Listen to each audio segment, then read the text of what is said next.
Today, we're diving into a case from 1913 that absolutely gripped the city of Atlanta. But it did more than that. It raised some really profound and frankly disturbing questions about prejudice, justice, and mob rule in America. This is the story of Leo Frank. So it all kicks off with this. In a dimly lit factory basement, right next to the body of a murdered young girl, investigators found these two bizarre, barely literate notes. On the surface, they look like they were written by the victim herself, pointing the finger at a long, tall Negro black. But right from the get-go, something just felt wrong about them. And that, right there, became the million-dollar question for the entire investigation. Were these notes a desperate last message from a dying girl? Or were they something much more sinister, a calculated plant, designed by the real killer to throw everyone off their trail? This one question would end up unraveling a story of lies, shifting testimony, and ultimately deadly consequences. To even begin to answer that, we have to start where the police did, with a truly grim discovery that set this whole irreversible chain of events in motion. Okay, so picture this. It's the early morning hours, and a night watchman named Newt Lee is doing his rounds at the National Pencil Company. He heads down to the musty basement, and that's where he finds her. Mary. It was obvious there had been a violent struggle. A cord was wrapped tightly around her neck, and her body was covered in dirt and ash. As you can imagine, the public pressure was immense. The police had to act, and they had to act fast, zeroing in on the few people who were connected to that factory on that fateful day. So the first person they brought in was the man who found her, Newt Lee. I mean, it makes sense, right? His presence at the scene immediately made him a person of interest. But after some intense questioning, they were able to verify his story, and he was eventually let go. Next up was a janitor named Jim Conley. The police questioned him for days, but they just couldn't find any hard evidence to pin on him, so he was also released. But keep that name in mind. This is not the last we're going to hear of Jim Conley. Not by long shot. And this is where the whole case just takes a massive turn. All of a sudden, the focus shifted entirely to Leo Frank. He was the superintendent of the factory, and he'd been the one to pay Mary her wages that afternoon, which made him the last known person to have seen her alive. Just 3 days after the murder, police arrested him. Frank's arrest led to a trial that lasted a month. But, this was never going to be just about the evidence. The atmosphere in Atlanta was absolutely electric, and the prosecution was about to build its entire case on the shoulders of one very controversial star witness. This contrast became everything. On one hand, you have Leo Frank, a Cornell-educated engineer from the North, a manager in a southern city. But that's not the story that sold papers.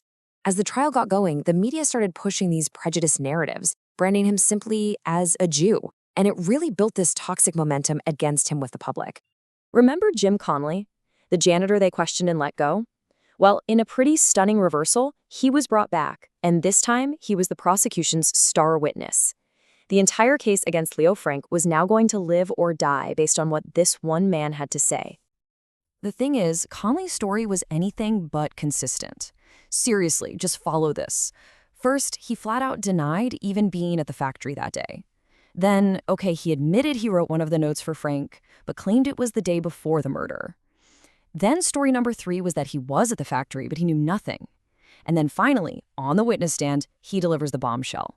He says he heard Mary scream and that Frank confessed to the murder and paid him to help move the body.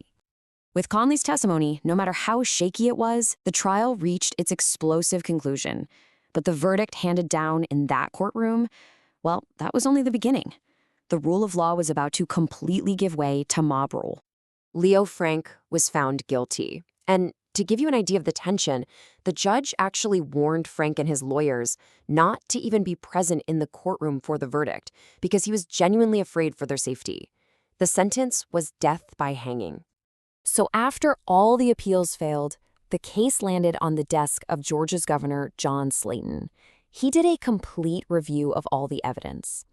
And then, in a pretty incredible turn of events, the original trial judge, who was now on his deathbed, actually wrote to the governor begging him to intervene because he believed the trial had been a sham.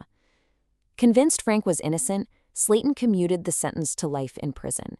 And when that news broke, the public went absolutely ballistic. From there, things just spiraled out of control with terrifying speed. You have the guilty verdict in 1913. Less than 2 years later, the governor commutes the sentence. Just 1 month after that, Frank barely survives having his throat slashed by another inmate in prison. And then less than 2 months after the commutation, the unthinkable happened. A mob of 40 armed, masked men stormed the prison farm where Frank was being held. They kidnapped him, drove him to the town where Mary Phagan had lived, and there they lynched him. It was a brazen act of vigilante violence, and not a single person was ever arrested for the murder of Leo Frank. But you see, the story of Leo Frank doesn't actually end with his death. His case has haunted American history for over a century now. And it's left behind this legacy of doubt and one single, really powerful, lingering question. Today, the general consensus among historians and legal scholars is that Leo Frank was the victim of a grave miscarriage of justice.